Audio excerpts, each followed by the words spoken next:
হসপিটালে এসে আমি রোগী খুঁজে পেলাম না। হায় হায় কি মুশকিলে পড়লাম আমি। হ্যালো গাইস, তোমাদের কি মনে হয় সবসময় আমি শর্ট ড্রেস পরে যেতেই যাই? না না না, আমিও কিন্তু চুড়িদার পরি।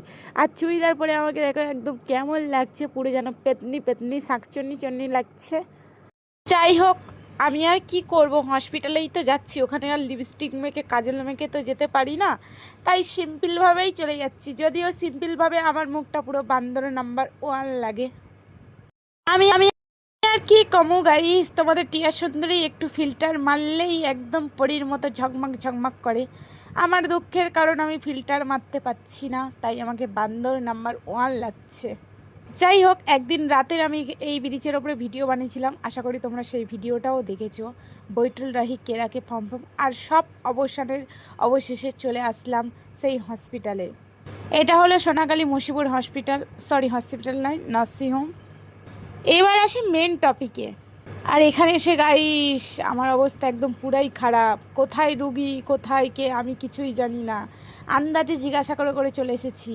আর সাথে নিয়ে এসেছি তাদের জন্য ভাত। তো কি বলবো গাইস, যার ছেলে হয়েছে আমি তাকেও চিনি না। আর সত্যি কথা বলতে শুধু ভাইকে চিনি, ভাইয়ের বউকেও চিনি না, যেখান থেকে বিয়ে হয়েছে দেখতেও যায়নি। আমার মাসির বৌমার বাচ্চা হয়েছে, তো মেয়ে হয়েছে না ছেলে হয়েছে সেটা আমি এখন কনফিউজ। তো দেখলেই বুঝতে পারবো, আমি এখন কিছুই জানি না। আর এখানে এসে তো আমি খুঁজেই পাচ্ছিলাম না, চিনতেই পাচ্ছিলাম না যে কোথায় গেল। তারপরেই দেখো সামনে আমার ভাই হেঁটে হেঁটে আসছে, পট করে দেখা হয়ে গেল।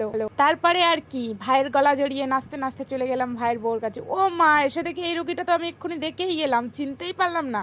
আমার মাসিও এখানে রয়েছে, তাও চিনতে পারলাম না। এই দেখো পুচকো মতো একটা মেয়ে হয়েছে, সুন্দরী সুন্দরী কন্যা।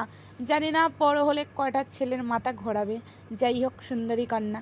আর এখানে আরেকটা বড় দেখে একটা কিউট মতো 3 মাসের বাচ্চা ছিল, তাকে আমি খুব চটকেছি। তার কারণ বাচ্চা কাচ্চা আমার খুবই ভালো লাগে, সেটা তোমাদের ক্যামেরায় দেখাতে পারলাম না। আর এইখানে দেখো হসপিটাল থেকে ঘুরে আসার পরে আমার অবস্থাটা, এখানে আর আমি বসে থাকতে পারছি না, বাড়ি চলে যাচ্ছি। চলো টাটা, টেক কেয়ার, সবাই ভালো থেকো।